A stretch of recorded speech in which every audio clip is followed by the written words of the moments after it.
Hello students and welcome back to the channel.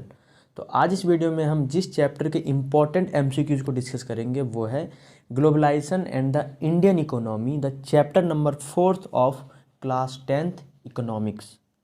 So let us start with the first question. तो जो पहला question है वो है रिमूविंग बैरियर्स और restrictions set by the government is called, है ना।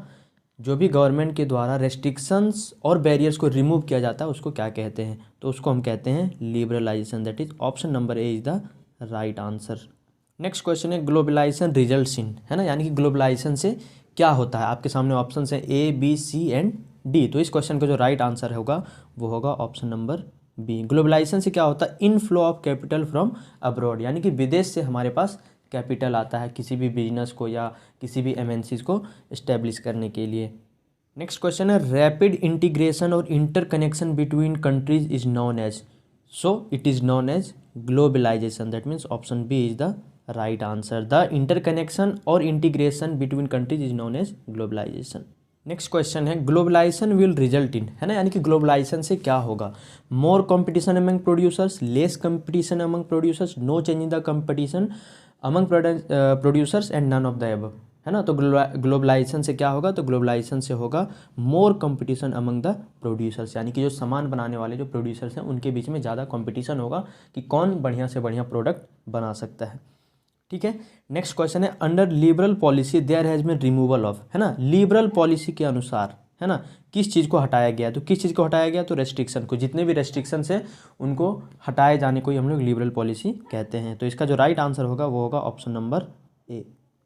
नेक्स्ट क्वेश्चन है globalization has led to an improvement in the living conditions of which people, है ना, यानी कि ग्लोबलाइजेशन से किन लोगों को जो है वो ज़्यादा फ़ायदा हुआ है। तो किन को ज़्यादा फ़ायदा हुआ है, तो हुआ है of workers in the developing countries, यानी कि जो डेवलपिंग कंट्रीज़ के जो वर्कर्स हैं, है ना, उनको बहुत ज़्यादा फ़ायदा हुआ है ग्लोबलाइजेशन से। तो इस क्वेश्चन का जो राइट आंसर है वो है ऑप्शन नंबर बी।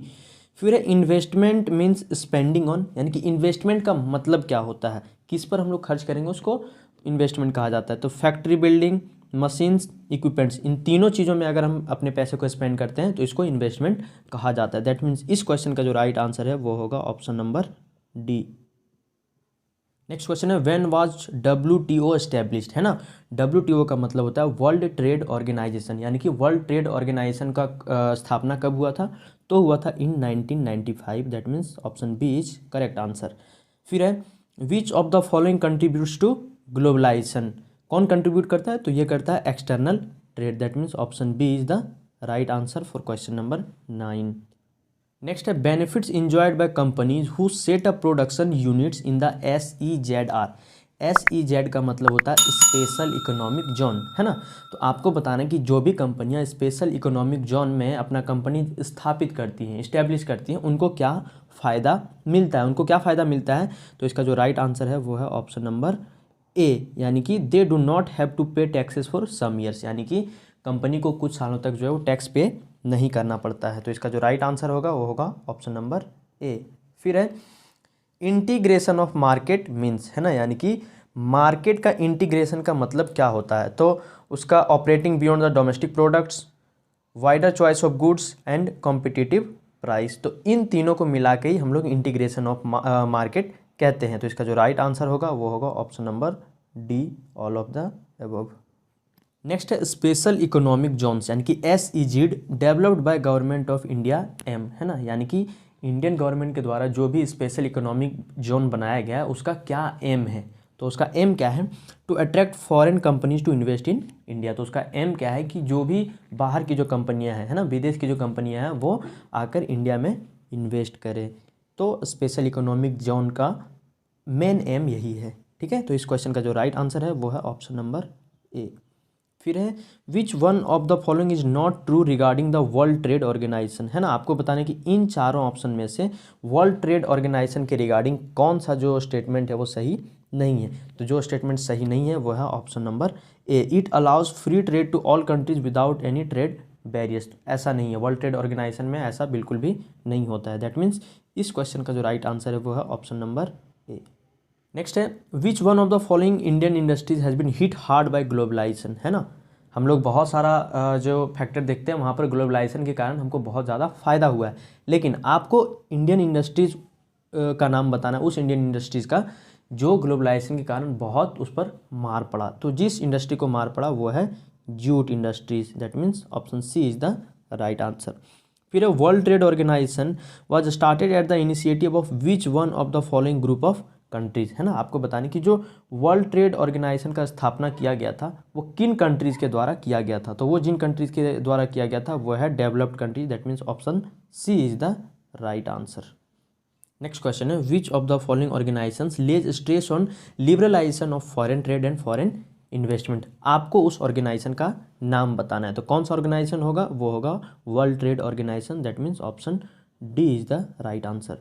फिर है investment made by MNCs are termed as, है ना, यानी कि जो मल्टीनेशनल कॉरपोरेशंस होते हैं, जो मल्टीनेशनल कंपनियां होती हैं, उनके द्वारा जो भी इन्वेस्टमेंट किया जाता है उसको हम लोग क्या बोलते हैं, उसको हम लोग बोलते हैं foreign investment, that means option B is the right answer.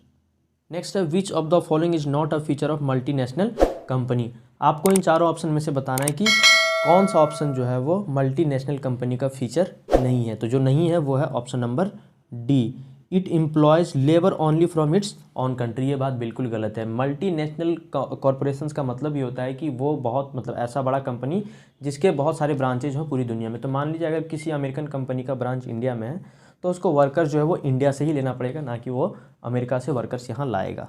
तो इस क्वेश्चन के लिए जो राइट आंसर है वो है ऑप्शन नंबर डी। फिर है tax on imports is an example of, है ना, कि जो भी चीज़ें इंपोर्ट की जाती हैं, है ना, जो बाहर से लाई जाती हैं, उस पर जो टैक्स लगाया जाता है वो किसका एग्जाम्पल है, तो वो एग्जाम्पल है of trade barriers, that means option C is the right answer.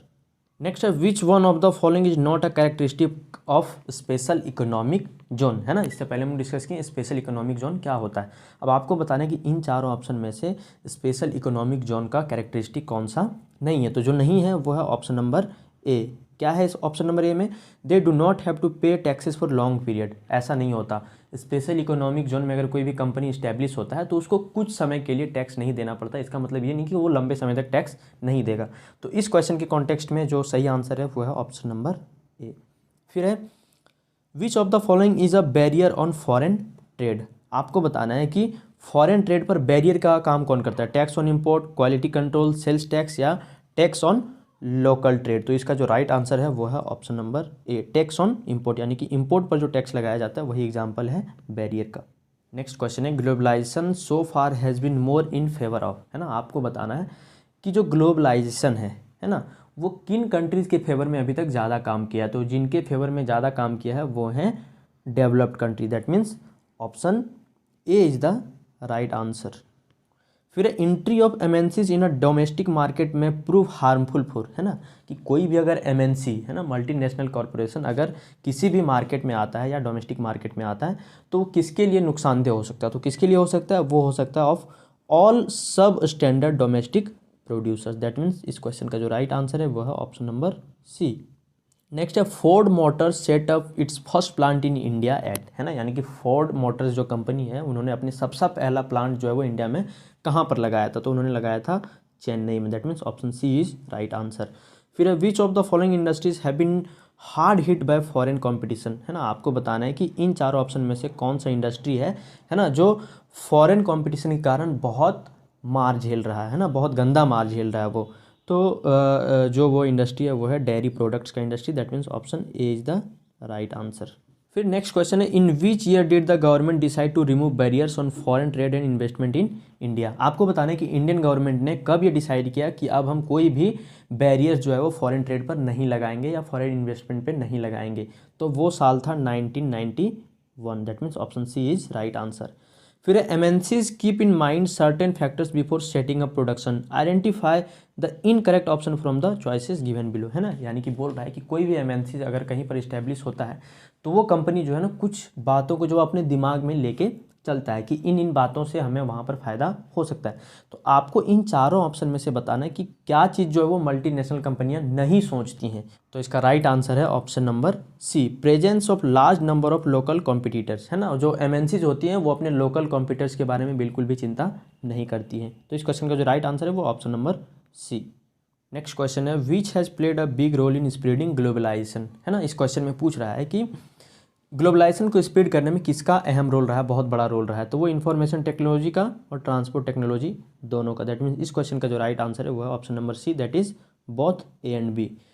ठीक है, फिर है globalisation leads to rapid movements of the following between countries, है ना। आपको बताना है कि ग्लोबलाइजेशन के कारण जो कंट्रीज़ हैं उनके बीच में बहुत रैपिड मूवमेंट होता है। तो किस चीज़ का जो है वो रैपिड मूवमेंट होता है आपको बताना है। तो गुड्स एंड सर्विसेज का भी बहुत आदान प्रदान होता है, इन्वेस्टमेंट का भी और लोगों का भी। दैट मीन्स इस क्वेश्चन का जो राइट आंसर है वो है option number D, all of the above. And the last question of the video is which of the following factors has not facilitated globalisation, है ना। आपको बताने कि इन चारों में से कौन सा ऐसा फैक्टर है जिसके कारण ग्लोबलाइजेशन को कोई फ़ायदा नहीं हुआ है। जिसके कारण नहीं हुआ है कोई भी फ़ायदा ग्लोबलाइजेशन को, वो है option number D, nationalised of banks. तो आज के वीडियो में बस इतना ही। उम्मीद है आपको ये वीडियो हेल्पफुल लगा होगा। मिलते हैं अगले वीडियो में। बहुत बहुत धन्यवाद।